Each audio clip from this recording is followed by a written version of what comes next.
मेरठ में एक तरीके से एक नया ट्रेंड शुरू हो गया है और पहला मामला ये आया था कि मुस्कान ने अपने पति को मारा, वो भी प्रेमी के साथ मिलके मारा।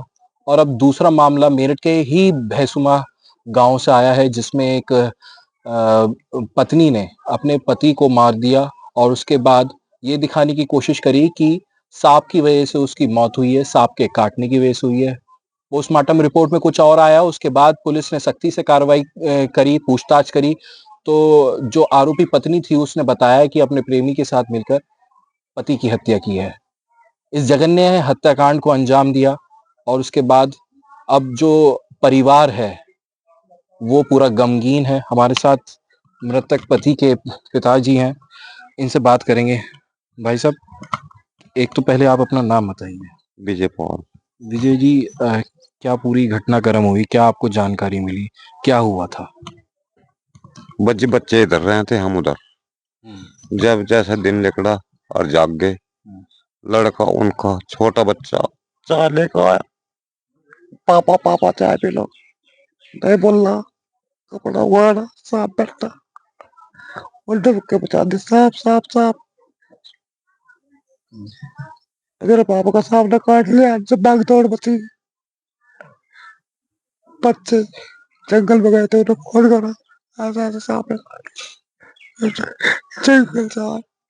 भीड़ लग गई, बताया गया ऐसा करो, सांप ने काटा है तो जहाँ सांप के काटने का झाड़ पहुंचा है, दवाई दी जाती है, दिखा लो। लेके गए गुलाबटी के दौरे, वहां उन्होंने बताया इसमें कुछ नहीं है। उनके साथ दफा जो जितने गैल थे उन्होंने सोचा चलो अस्पताल दिखा लो एक बार। अस्पताल में दिखाया, वहां कुछ नहीं आ बता, सांप काटने का नहीं है कुछ भी। पोस्टमार्टम होया, पोस्टमार्टम की रिपोर्ट के हिसाब से जो कुछ पता चला, अभी उस बाद में पता चला। अब हम तो ये चाहते हैं जैसे उन हत्यारों ने हमारे हत्या कर उन्हें कैसे सजा मिलनी चाहिए। केड़ी सजा मिलनी चाहिए, ये आपकी मांग है।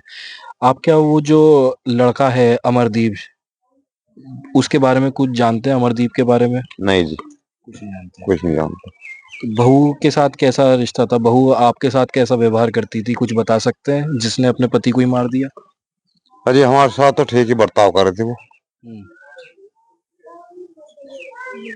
पर दूसरे के मन का क्या पता लगा। हम तो रिश्ते में वैसे भी बहुत बड़े, बालक नन्नों के सामने क्या कोई कर सका।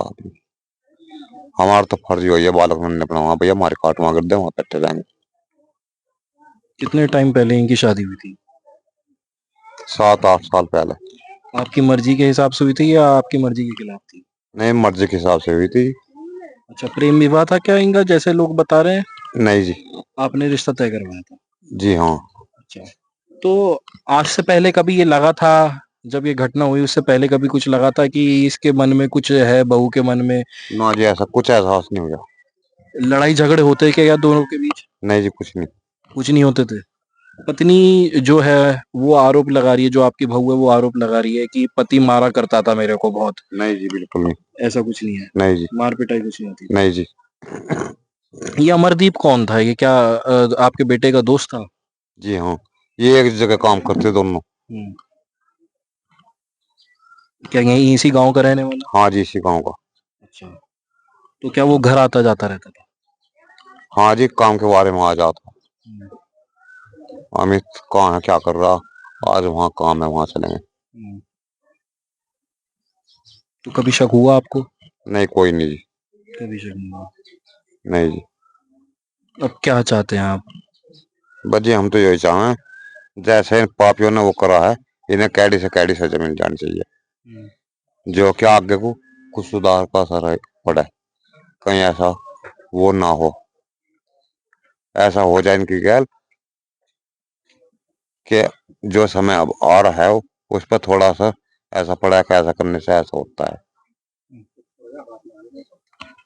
तो ये थे अमित के पिताजी, जिनका ये कहना है कि जो आरोपी हैं, अमित के हत्या आरोपी जो है रविता, जो उनकी पत्नी है, और साथ ही उनका प्रेमी जो अमरदीप है, दोनों को सख्त से सख्त का सजा हो और उनको एक सबक मिले कि ऐसे हत्याकांड को करने से क्या अंजाम होता है। अनमोल शर्मा, टीवी 9 भारतवर्ष, मेरठ।